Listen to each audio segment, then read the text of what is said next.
ప్రేక్షకులందరూ నమస్కారం. ఈరోజు మన స్టూడియోలో ప్రముఖ ఆధ్యాత్మికవేత్త వేదిక్ ఆస్ట్రాలజర్ అవినాష్ దాస్ గారు ఉన్నారు. ఏప్రిల్ మాసంలో ధనుసు రాశి వారికి ఎలాంటి ఫలితాలు ఉండబోతున్నాయో గురుగారిని అడిగి తెలుసుకుందాం. నమస్కారం గురుగారు. నమస్కారం అండి. ఓం నమ శివాయ, ఓం నమో వెంకటేశాయ. గురుగారు, ఏప్రిల్ మాసంలో ధనుసు రాశి వారి పరిస్థితి ఏంటంటారు? ఎలాంటి రిజల్ట్స్ ఉండబోతున్నాయి? ఏప్రిల్ మాసంలో ధనుస్సు రాశి వాళ్ళకి ఎలా ఉండబోతుంది చూద్దాం. ధనుస్సు రాశి అంటే గురువు బేస్డ్ రాశి. గురువుకి బెస్ట్ ఫ్రెండ్ మనం చెప్పాలంటే చంద్రుడు. Also Guru feels comfortable with సూర్యుడు. గురువు వెళ్ళి 5th హౌస్లో కూర్చుంటున్నాడు. సూర్యుడు అంటే ఆత్మ, గురుడు అంటే ధర్మం. సూర్యుడు 5వ ఇంట్లో ఉన్నాడు కాబట్టి మంచి ప్లస్. సో ఇప్పుడు జరిగేది ఏంటంటే వీడు తన హెల్త్ ఇంప్రూవ్ చేసుకోవడానికి చాలా ఆల్రెడీ ఏదన్నా సమస్యల్లో ఉన్నారా ఆరోగ్యపరంగా సమస్యల్లో ఉన్న వాళ్ళు ఉంటారు, ధనస్సులో సమస్యలు ఉన్న వాళ్ళు ఉంటారు. ఇప్పుడు కొంచెం మనం డెవలప్ అవుదాము, హెల్త్ పరంగా పొట్ట తగ్గిద్దాము, ఫిట్గా ఉందాము, జాగ్రత్తగా తిందాము. మనం ఇప్పుడు జాగ్రత్తగా తిన్నాను అనుకోండి, ఫర్ ఎగ్జాంపుల్ ఫేస్ అనేది మీరు పాలు చక్కెర మానేస్తే మీ ఫేస్ మీద ఉన్న మచ్చలన్నీ వెళ్ళిపోతాయి తెలుసా. ఈ రకమైన పాటిస్తారు అంటే మెయిన్ ఫేస్ని బాగా పొట్ట లోపల డ్రెస్సింగ్ ఇవన్నీ చేస్తారు. హెల్త్ తర్వాత ఫిజికల్ యాక్టివిటీస్, రన్నింగ్, జాగింగ్, తర్వాత రిక్రియేషన్ అంటే స్విమ్మింగ్, అంటే పనితో పాటు ఎంటర్టైన్మెంట్, స్విమ్మింగు, డ్రైవింగు. అంటే మీకు రిక్రియేషన్ అంటే ఐడియా ఉంది కదా, ఒకటేసారి పని జరుగుతుంది, ఎంటర్టైన్మెంట్ కూడా జరుగుతుంది. అలా వెళ్ళొద్దాం ఆ గుడికి, అలా వెళ్ళొద్దాం ఆ సినిమాకి, అలా క్రికెట్ మ్యాచ్కి వెళ్ళొద్దాం, ఇవి ఎక్కువ ఉంటాయి. సో రిక్రియేషన్, ఎంటర్టైన్మెంట్ ఎక్కువ ఉంటుంది ఈ నెల వీళ్ళకి, మన ధనుసు రాశి వాళ్ళకి. తర్వాత 8వ ఇంట్లో కుజుడు. 8వ ఇల్లు అంటే ట్రాన్స్ఫర్మేషన్, డామినేషన్.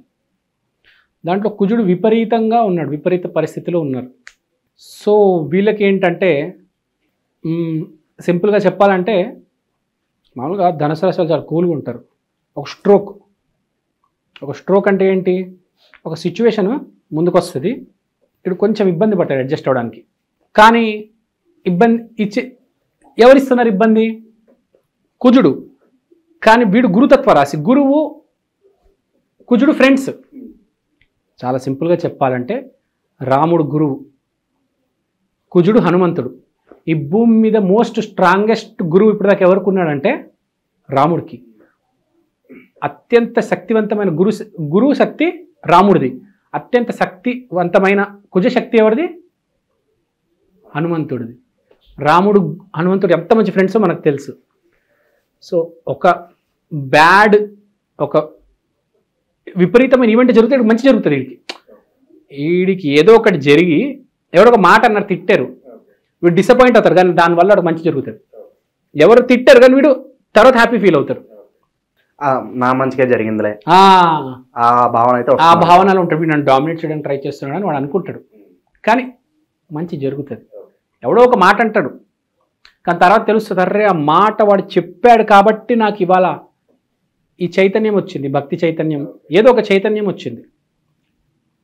రాముడికి హనుమంతుడికి తెలిసినప్పుడే కదా వాళ్ళ పవర్ ఏంటో వాళ్ళిద్దరికి తెలిసింది. అప్పుడుదాకా వాళ్ళిద్దరికి తెలియదు వాళ్ళు ఏం చేయగలరని. వాళ్ళిద్దరు కలిసినప్పుడే మనం చూసాం కదా ఎంత పెద్ద యుద్ధం జరిగింది. హనుమంతుడికి తెలియదు వాడు లంక తగలబెట్టగలుగుతాడు, ఇండియన్ ఓషన్ని దాటగలుగుతాడు. రాముడికి తెలీదు నేను 10 తలకాయలు ఉన్న రావణాసుని చంపగలుగుతానని కదా. ప్రపంచంలోనే అత్యంత పవర్ఫుల్ రావణాసురుడు, వాడిని నేను చంపగలుగుతానని రాముడు కూడా తెలియదు అప్పుడు దాకా. వాళ్ళిద్దరు కలిసినప్పుడే కదా తెలిసింది. సో వాళ్ళ హిడెన్ ఎజెండా అంటే వాళ్ళకి తెలియని శక్తి అనేది వాళ్ళ ముందుకు వస్తుంది. అనుకోని సంఘటనలు జరగటం ద్వారా అది ఎంతవరకైనా మేలే అంటారు. అది ఒక సంఘటన అవ్వచ్చు, ఒక మాట కూడా ఒక సంఘటన. ఒక మనిషి ఎదురేడు 2 మాటలు చెప్పాడు, అది కూడా ఒక ఈవెంటే. వాడికి ఒక పవర్ అండ్ కెపాసిటీ తెలిసి వస్తుంది.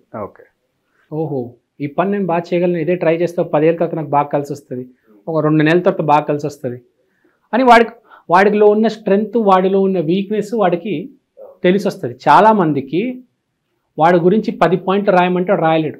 భూమి మీద ఏ మనిషిని పట్టుకున్నారో నీ గురించి 10 పాయింట్లు రాయిరా అంటే అన్ని అబద్ధాలు రాస్తాడు తెలుసా, అన్ని తప్పు రాస్తాడు. నేను రాసిస్తా, వాడు ఎదురు మనిషిని అడిగితే కరెక్ట్ చెప్తాడు. కానీ మీరు రాసుకున్నారు అనుకో 10కి 10 పాయింట్లు తప్పు రాస్తారు. ఎందుకంటే మనం ఎప్పుడు మనల్ని కరెక్ట్ అనుకుంటాం, అవతలని రాంగ్ అనుకుంటాం. కానీ మనల్ని చూసేవాడు గమనించేటట్టు తెలుసు మనలో ఎంత ప్లస్ ఉంది ఎంత మైనస్ ఉంది కదా. మనం ఎప్పుడు హీరో అనుకుంటాం మనల్ని, కానీ మనకు తెలీదు అప్పుడప్పుడు మనం వేరే వేరే రోల్స్ చేస్తూ ఉంటాం, ఎక్కడెక్కడో ఏందేందో చేస్తూ ఉంటాం. సో మనలో ఉన్న పవర్ ఏందో మనకు తెలుస్తుంది. అది కాకుండా ఉగాది కాబట్టి ప్రతి మనిషి క్యాలిక్యులేట్ చేసుకుంటాడు ఒకసారి. సో ఆ క్యాలిక్యులేషన్ చేసుకునేటప్పుడు చాలా పాయింట్స్ రివీల్ అవుతాయి. నేను ఇది చేయకూడదు, ఇంతవరకే చేయాలి. సో జీవితంలో ఒక క్లారిటీ వస్తుంది. ఇంతవరకు ఇదే చేస్తాను, ఇంతవరకు చేస్తాను, ఒక 9 నెలలు ఇది చేస్తాను, 9 నెలల తర్వాత నేను ఫీల్డ్ మారిపోతా, ఈ వ్యాపారం మార్చేస్తా, ఆ జాబ్కి ట్రై చేస్తా, ఇది ఇక్కడి వరకు అంతే. ఒక ప్లాన్ వేసేసుకుంటాడు, తెలిసిపోద్ది వాడికి నేను ఇది చెయ్యాలి అంటే పర్టికులర్గా తెలుస్తుంది. ఇప్పుడు సాఫ్ట్వేర్ అనుకోండి, ఆ కోర్సే చెయ్యాలి, ఆ కోర్స్ ఇప్పుడు తెలియదు, కోర్స్ తెలుస్తుంది. వ్యాపారం పునుగులు పెట్టాలి, పునుగులే పెడతా. అప్పుడు దాకా ఇడ్లీ పెడదాం అనుకుంటాడు, దోశ పెడదాం అనుకుంటాడు, మ్యాగీ చేద్దాం అనుకుంటాడు, లాస్ట్ ఏంటంటే పునుగులకే ఫిక్స్ అవుతాడు. పునుగులే బాగా సేల్స్ అవుతాయి నాకు తెలుస్తుంది. సో పునుగులే పెడతాడు. సో జీవితంలో ఇక మీదట మనం ఎలా ప్రొసీడ్ అవ్వాలి, ఏం చేస్తే బాగుంటుంది అనేది ఒక క్లారిటీ అయితే వచ్చేస్తుంది. ఓకే గురుగారు, అలాగే నిరుద్యోగులు, వ్యాపారస్తులు వీళ్ళ పరిస్థితి ఎలా ఉందంటారు? నిరుద్యోగులుగానే ఉంటారు. ఎంతకాలం పట్టవచ్చు అంటారు మరి వీళ్ళ గుడ్ న్యూస్ వినడానికి? అదే చెప్తున్నా, ఇంట్లో హ్యాపీగా కూర్చున్నారు, ఇంట్లో హ్యాపీగానే కూర్చోండి, మీకు ఏ ప్రాబ్లం లేదు, అలానే ఉండండి హ్యాపీగా, మంచిగా 3 పూటలు తినండి, నిద్రపోండి, మీకు ఏ ప్రాబ్లం రాదు, అలానే ఉండండి. ఎందుకంటే కరెక్ట్ షష్టగ్రహ కూటమి 4వ ఇంట్లో జరిగింది కాబట్టి ఇంట్లో ఉండేవాడు నిరుద్యోగిగా అలానే ఉంటాడు. బేసిక్గా వాడు బయటపడాలంటే ఇక నామస్మరణ చేయాలి. షష్టగ్రహ కూటమితో స్టార్ట్ అవుతుంది సంవత్సరం అంటే పనికొచ్చేవాడు ఎట్లా బాగుపడతాడు, పనికిరానోడు నిరుద్యోగి అంటే కష్టపడుతున్నాడు అంటే వాడికి ఏ రోజైనా వస్తుంది. పని చేయట్లేదు నిరుద్యోగి అన్ని రకాలుగా వాడు ఏం చేయలేడు. సరే, తర్వాత ఇంట్లో గొడవలు అవుతాయి. షష్టగ్రహ కూటమి 4వ ఇల్లు. వైవాహిక జీవితంలో కూడా ఏమైనా ఇబ్బందులు రావచ్చు అంటే? వైవాహిక జీవితంలో ఇబ్బంది, ఇంట్లో అమ్మ నాన్న చెల్లి అక్క తమ్ముడు ఫ్యామిలీ మెంబర్స్ అందరికీ ఇబ్బంది పెడదామని చూస్తారు. పిచ్చ టెన్షన్, పిచ్చ ఫ్రస్ట్రేషన్ క్రియేట్ చేస్తారు వీడికి. వీడు ఇబ్బంది పడతారు కొంచెం. నేనేదో కెరియర్ ప్లాన్ చేసుకుంటున్నాను, నేనేదో హ్యాపీగా టూర్లకు వెళ్తున్నాను, స్విమ్మింగ్ చేస్తున్నాను, సినిమాలకు వెళ్తున్నాను, మధ్యలో ఫ్యామిలీ గోలేంద్రా బాబు, ఫోన్లో ఆపంటారా ఆయన, చచ్చిపోతున్నాను, ఇది రాలేనురా బాబు ఇప్పుడు ఊరికి, నా వల్ల వదరా నాయన. ఫ్యామిలీ డిస్టర్బ్ చేస్తుంది, ఫ్యామిలీ వల్ల డిస్టర్బ్ అవుతాడు.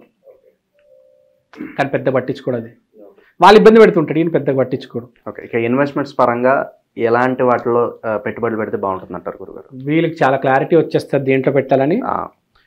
మెయిన్గా లైక్ స్పెసిఫిక్గా దీంట్లో పెట్టాలంటే ఏమన్నా వ్యక్తిగత జాతకం చూపించుకోవాలంటారు? ఏదైనా గోల్డ్ కొనే ఇన్వెస్ట్మెంట్ కనిపిస్తుంది. ఓకే, ఏదైనా గోల్డ్ కొంటే కొనొచ్చు. ఇన్ఫ్లుయెన్సర్స్ యూట్యూబ్లో ఇన్వెస్ట్మెంట్ చేయొచ్చు. అంటే ఇప్పుడు స్టాక్ మార్కెట్లో ఉంటే మళ్ళీ ఫార్మాలో ఇన్వెస్ట్మెంట్ చేయొచ్చు. అంటే చాలా రకాలు, ఇప్పుడు ఒక్కొక్క మనిషికి ఒక్కొక్క వచ్చేస్తుంది. ఇప్పుడు మీరు సాఫ్ట్వేర్లో ఉన్నారు, మీకు మళ్ళీ మారిపోతారు. మీరు మెడిసిన్లో ఉన్నారు, మీకు మళ్ళీ మారిపోతుంది ఇన్వెస్ట్మెంట్ అనేది. సూర్యుడికి సంబంధించి ఇప్పుడు సూర్యుడు అంటే చాలా వస్తుంది. ఇప్పుడు సూర్యుడు అంటే బంగారం వస్తుంది మీకు, సూర్యుడు అంటే మళ్ళీ ఫైర్ వస్తుంది, చాలా రకరకాలు వస్తాయి. ఒక్క ఐటమ్ కాదు, ఒక 10-20 ఐటమ్లు వస్తాయి. బేసిక్గా పాయింట్ ఏంటంటే మీ క్లారిటీ వచ్చేస్తుంది దేంట్లో ఇన్వెస్ట్మెంట్ చేయాలి అని. ఓకే, అలాగే సొంత ఇంటి కళ నెరవేరడానికి ఎంతకాలం పట్టవచ్చు అంటారు గురుగారు? సొంత ఇంటికి కళ ఇచ్చేది 4వ ఇల్లు. 4వ ఇంట్లో షష్టగ్రహ కూటమి జరుగుతుంది. అసలు మర్చిపోండి, అది గందరగోళం ఉంటుంది. కానీ ఆ థాట్ ఉంది, కట్టాలి, ఇల్లు కట్టాలి అని థాట్ ఉంది. కానీ షష్టగ్రహ కూటమి అక్కడే జరుగుతుంది కాబట్టి గందరగోళం ఉంటుంది కొద్దిగా. పనులు త్వరగా ముందుకు వెళ్ళలేము, ఆ పనులు ఆ ఐడియా రాదు, వచ్చిన ఆ పనులు ముందుకెళ్ళవు, ఇరుక్కోవడము, ఇది అది అది ఒక బీజం అయితే పడుతుంది. అది ముందెళ్ళాక క్లారిటీ వస్తుంది. చాలా టైం ఉందండి. కొన్ని మిశ్రమ ఫలితాలు అయితే కనిపిస్తున్నాయి. మరి బెటర్ రిజల్ట్స్ పొందడానికి మంచి రెమెడీస్ ఏమైనా ఉంటే తెలియజేయండి గురుగారు. ధనస్సు రాశి అంటే శ్రీ గురుదత్త జయ గురుదత్త, శ్రీ గురుదత్త జయ గురుదత్త, శ్రీ గురుదత్త జయ గురుదత్త. ఇంకోటి ఏ పని చేసినా కొంచెం క్యాలిక్యులేటెడ్గా చేయాలి. క్యాలిక్యులేటెడ్ రిస్క్ అంటారు కదా, అలా స్లోగా చేసుకుంటూ వెళ్ళండి. సక్సెస్ మీ వైపే వస్తుంది. తొందరపడొద్దు, కూల్గా ఉండండి. మీ ఫ్యామిలీ వాళ్ళతో గొడవపడొద్దు, సైలెంట్గా క్లోజ్ చేసేయండి సిచ్యువేషన్. అది బేసిక్. ధనుసు రాశి వాళ్ళకి బాగానే ఉంది, పర్లేదు. ఓకే, చాలా బాగా వివరించారు గురుగారు. ధన్యవాదాలు. Thank you.